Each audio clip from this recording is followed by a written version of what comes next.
காலையில் ஒரு கஸ்டமர் வந்து மொபைலை தண்ணியில் போட்டுட்டேன்னு சொன்னார். செக் பண்ணி பார்க்கும்போது பின்னாடி கேமரா கிளாஸ் கம்ப்ளீட்டாக உடஞ்சிருந்தது, ஃப்ரண்ட்டில் டிஸ்பிளேவும் கம்ப்ளீட்டாக உடஞ்சிருந்தது.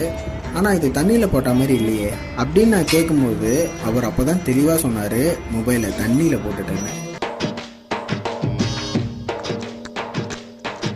அடங்கொம்மால ஓபன் பண்றது ஒரு பெரிய விஷயமாடா.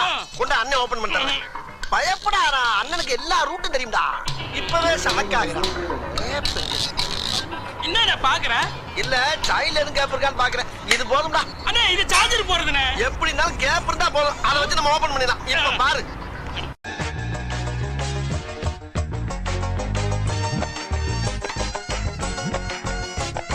கிருட்டு கிருட்டு கிருட்டு கிருட்டு கிருட்டு போய் Wow.